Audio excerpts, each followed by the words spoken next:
ยางไปยากขนาด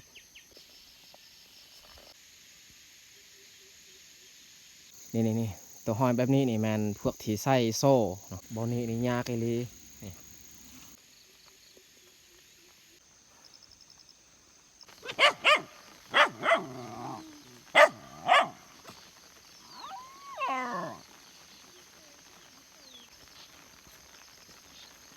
ดอกจันแล้วก็กด1 3โตจัน30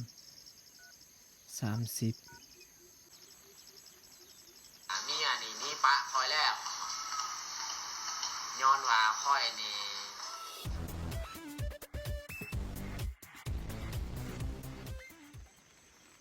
ทักทายสบายดีพ่อแม่พี่น้องเบิดสู่คู่สู่คนสำหรับวันนี้คอยกับสีย่างไปเอาคลิปลงคือตอนนี้คอยก็ยืนอยู่ระหว่างกลางทางสีผ้ามาเบิงเส้นทางการไปการมาอยู่บ้านเฮามาเป็นจังใดเนาะคือตอนนี้กับฝนตกฝนห้ำคอยต้องเอาจองไป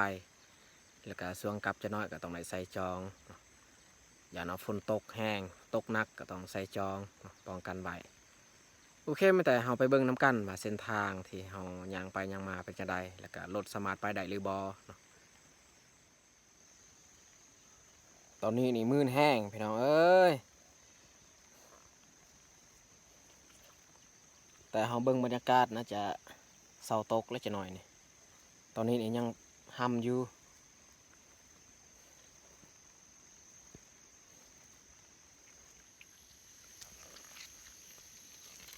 เกือบโบกเฮาติดตีน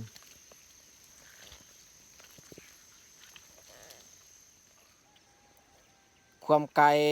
จากบ้านไป5 จุดที่เฮาเอาคลิปลงนี่เฮาใช้เวลาการย่างนี่40 กว่านาที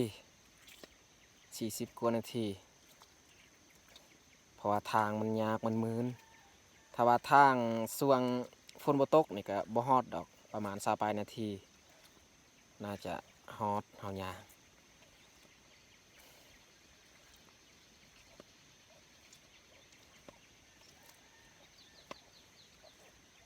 ถ้าว่าฝนบ่ตกนี่เฮาก็เอารถไปและทุกครั้งแต่ว่าอันนี้นี่ฝนตกทางยากก็เลยบ่ได้เอารถไปต้องย่างเอาลุงเพิ่นก็ใส่เกลือโบกและย่างไปโอ้คันเกิบแบบแนวอื่นนี่ย่างไปยากขนาดดินติดใส่เกิบ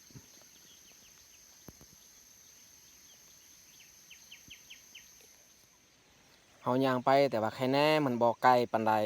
บ่คือแต่ก่อนนี่เฮาต้องได้ขี่รถไปจนฮอดโรงเรียนมัธยม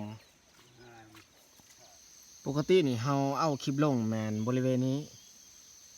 ใกล้แคมป์สวนมันข้าเจ้านี่อยู่กลางป่านี้เนาะเอาคลิปลงจุดนี้แต่ช่วงนี้นี่ช่วงฝนตกถ้าว่าเฮาไปนั่งอยู่หั่นนี่ถ้าว่าฝนตกแห้งมีโอกาสเปียกเพราะฉะนั้นเฮาต้องหาวิธีแนวอื่นเนาะเฮาสิย่างไปกลางไร่ของชาวบ้านไปนั่งเอาคลิปลงอยู่เทียงไร่ของข้าเจ้าซะคันนั่งอยู่นี่ฝนตกแห้งนี่ซ้ำอันกันจองกันฝนนี่บ่อยู่ดอกลุงเพิ่นก็ย่างขึ้นไปสงสัยไปเจาะน้ำเต้านี่แหละเพราะว่าช่วงนี้ก็ช่วง2 โมง3 โมงแรง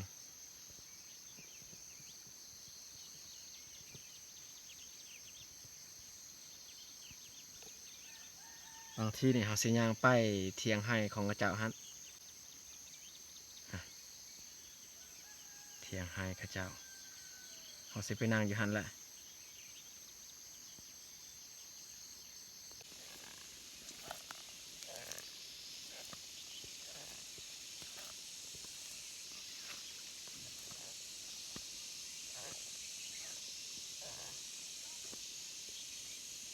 บอนนี้นี่แม่นบ่อนที่หมู่บ้านเฮา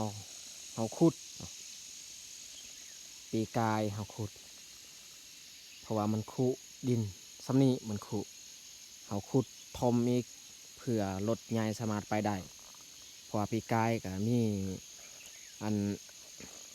รัฐบาลเพิ่นช่วยเหลือข้าวสารหรือว่าองค์การอาหารโลกหรือว่ากระแดงเนาะกระแดงลาวเขาก็เลยพากันขุดเส้นทางเพื่อรถใหญ่เข้าได้แต่เอาไปมากรถใหญ่กับไปบ่ฮอดบ้านไปส่งฮอดบ้านห้วยไร่เนาะเขาก็ต้องได้มาเอาอยู่บ้านห้วยไร่ฮั้น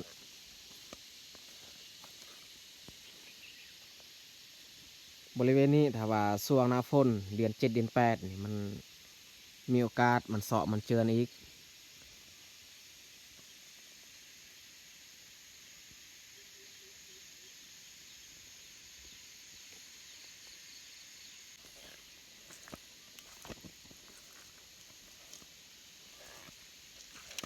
คนเดียวนี่ไปบ่รอด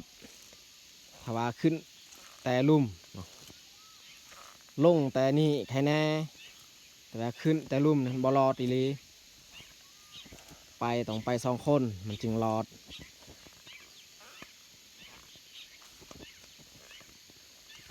หอยรถได้นี่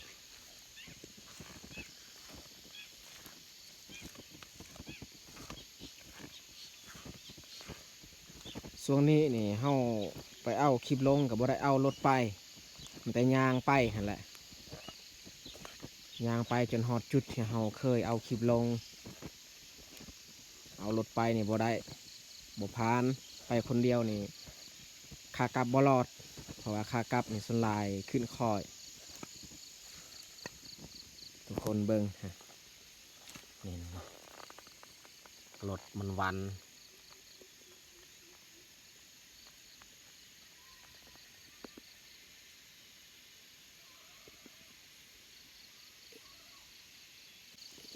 ขนาดว่าเดือน5ได้นี่ถ้าว่าเดือน6เดือน7หรือว่าเดือน8สำใดอีกทางมันเพ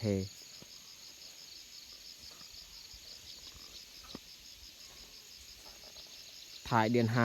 5มื้อนี้ก็วันที่31เดือน5มื้ออื่นก็ต่อเดือน6แล้ว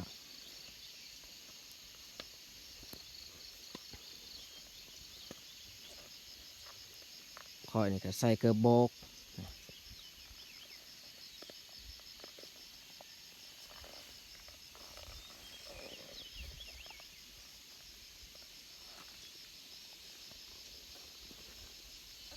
อันตรายเลยคุณเขาเอารถไปทางเทิงอีกขันตกเบื้องนั้นแห้งอันตรายอีกโอ้ยยากลำบากเส้นทาง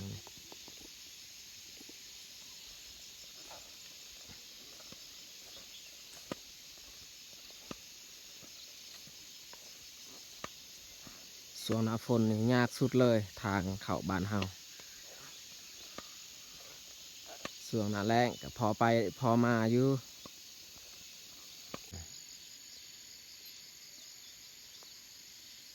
อยู่ขึ้นแล้วละ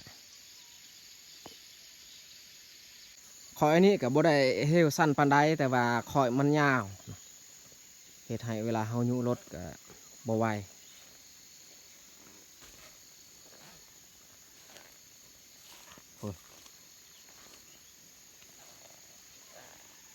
หอยรถจักเขาแลนขึ้นหรือว่าแลนลงกับบ่ฮู้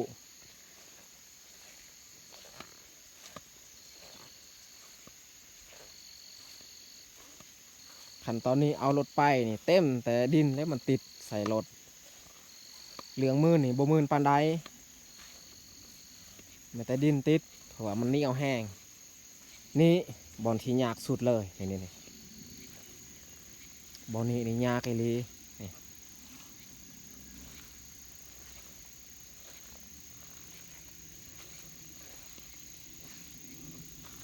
มืนแห้งแต่ว่าช่วงฝนตกเหยียบอยู่ไสกะบ่มีบอลมันสิหยุดสิจึงได้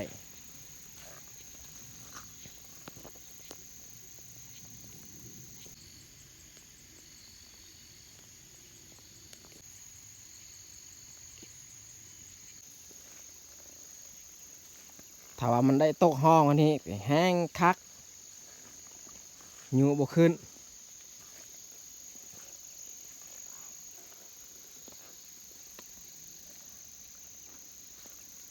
ถึงห้อยรถห้อยคนนี่ตัวห้อยแบบนี้นี่มันพวกที่ใส่โซ่เนาะใส่โซ่ใส่รถขนาดเขาใส่โซ่ก็ยังเล็กยากเดี๋ยวมันสิขึ้น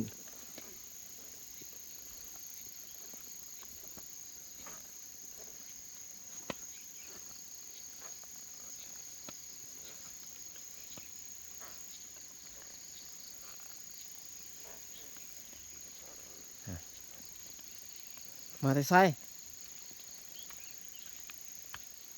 เอามาตอบอีก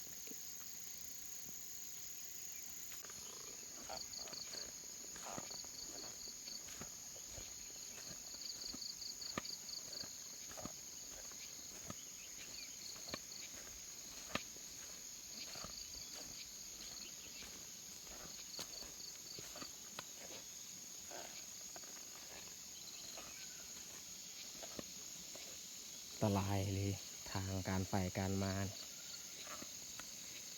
เบื้องนั้นฝนตกจะน้อยมันก็มาฮอดอยู่นี่อีก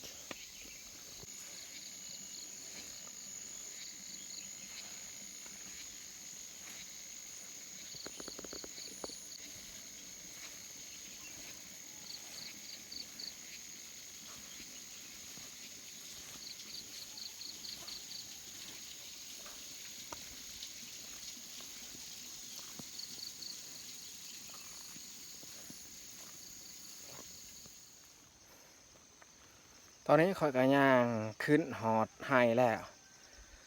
ตอนนี้ก็อยู่กลางไฮ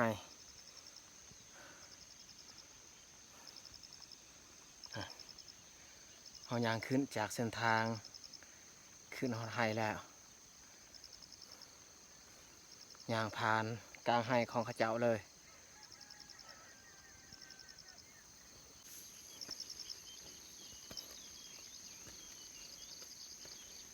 ข้าเจ้าก็ยังบ่ทันเสียหญ้า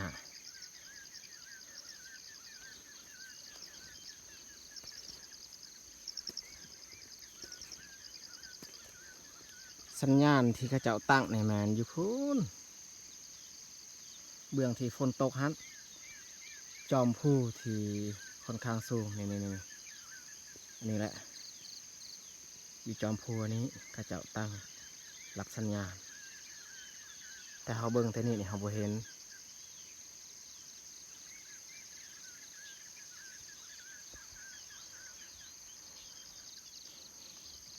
ถ้าว่าเฮาบ่ย่างมาอยู่นี่บ่มีสัญญาณอยู่บ้านเฮา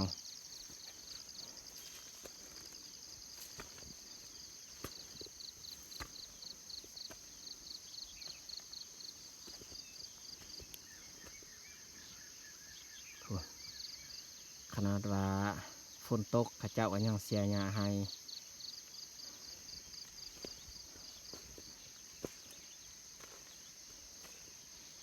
เขานี่บ่ค่อยงามปานใด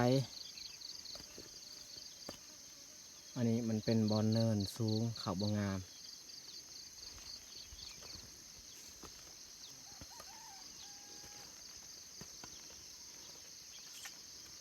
เสียงให้ที่ข้าเจ้าปกด้วยผ้าบัดอยู่หันเขาสิไปเอาคลิปลงอยู่เทิงกับแมนคือกันแต่ว่ามันสูงหลายคันสิขึ้นไปกะมันไกลแน่มาเจะคลองให้มันมาเห่า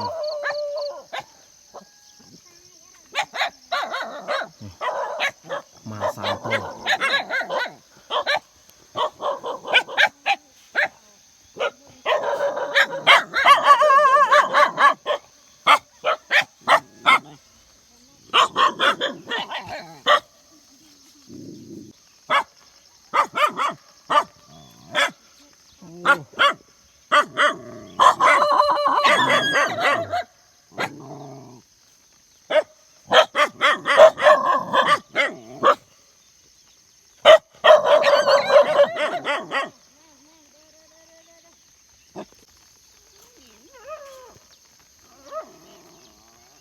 เจ้าของ พิ่นเอิญแล้วมาในกันนี้แล้ว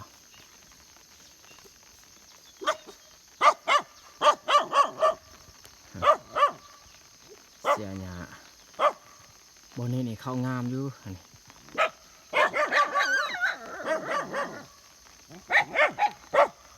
อยู่ลืมกับเที่ยงคือกันอันนี้ครอบครัวหนึ่งแล้วก็อยู่หันครอบครัวหนึ่งอันนี้ครอบครัวหนึ่งอีกมี3 ครอบครัว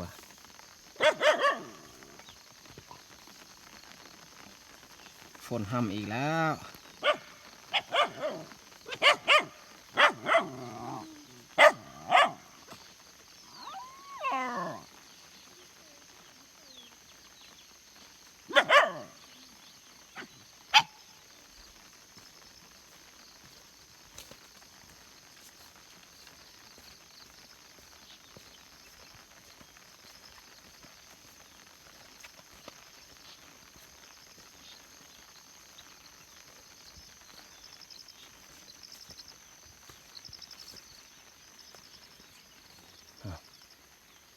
กระผา3 อันอยู่นี่นี่อันหนึ่ง4 กระผาเขาจะไว้อยู่นี่สงสัย4 คนเข้ามาอยู่นี่มาเสียหญ้าให้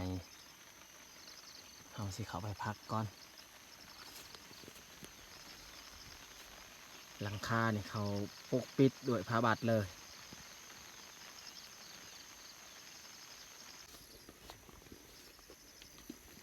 ปวดเกิบก่อนโอ้ย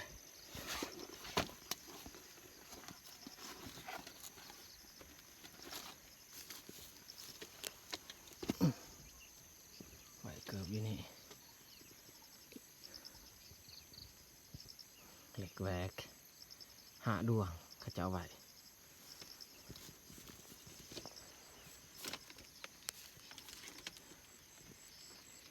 เขาสินังอยู่นี่แหละจะปูสาดไว้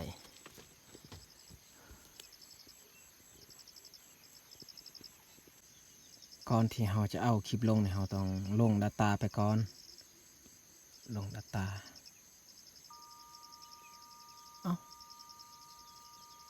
มันค้างดอกจันแล้วก็กด1 3 โตจัน30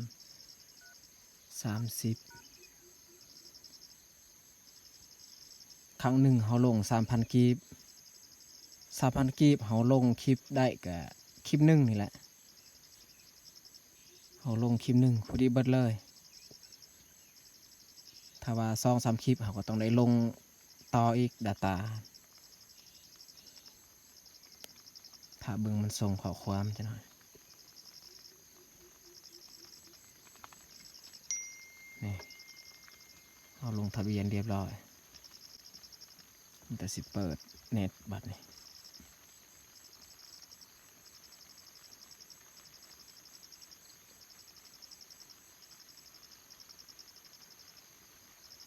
ขึ้นแล้ว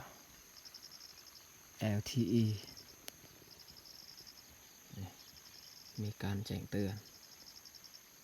ถ้าว่ามันขึ้น LTE นี่แสดงว่าเราเปิดเน็ตแล้ววันนี้ก็วันอาทิตย์วันที่1 เดือน 6วันแรกของเดือน 6เสียเอาคลิปลงเลยเข้า YouTube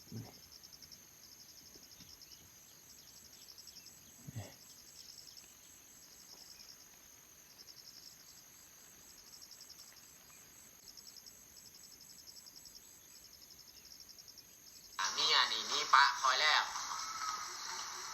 ย้อนว่าคอยนี่พาเมียคิมแจวอันนี้แมนคลิปที่คอยตอบคอมเมนต์ของ PPFC คอมเมนต์มาอัปโหลดมื้อนี้ปล่อยมื้ออื่น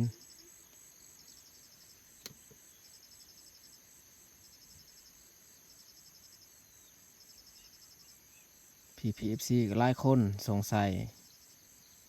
ว่าเป็นยังเฮาคือบ่พากันเฮ็ดคลิปนำกันกับเมียในคลิปนี้แหละมีคำตอบคลิปที่ลงเมื่อวานนี้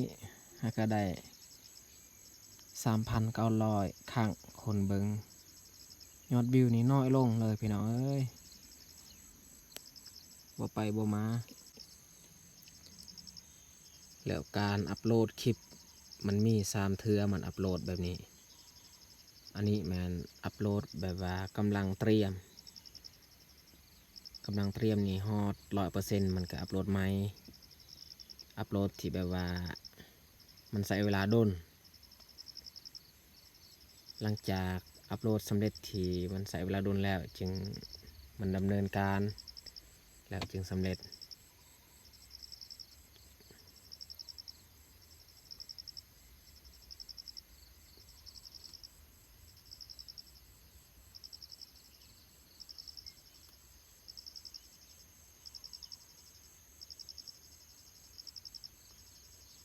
อันนี้แหละการอัปโหลดคลิปที่โดนถ้าว่าคลิปยาวนี่แห้งใช้เวลาโดนคลิปสั้นนี่แค่แน่คลิปอันนี้12 นาทีคลิปเพียงตอบคำถามของ PPFC คอมเมนต์ถามมาหลายคนเอาตอบคำถามกับบ่ยาว12 นาที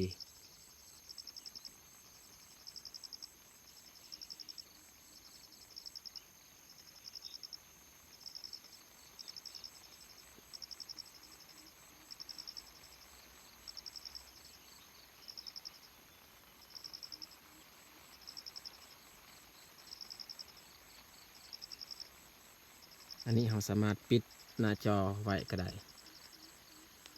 นี่ปิดไว้ไม่ให้เปลืองไฟแบตตอนนี้ก็เวลา4 โมงฝนก็เศร้าตกและเราลงคลิปก็สำเร็จมันก็สิย่างกลับบ้าน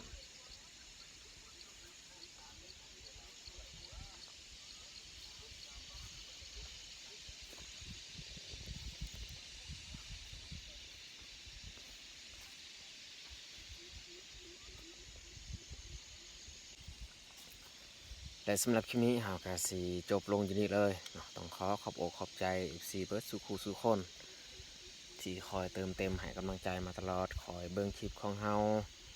หรือว่าคอมเมนต์มาตลอดจะได้ก็อยากขอให้ FC เบิร์ดสุขคนจงมีสุขภาพแข็งแรงอย่าเจ็บอย่าจนที่ยังก็ขอให้เจริญก้าวหน้าเนาะจะได้ก็ขอบใจหลายๆ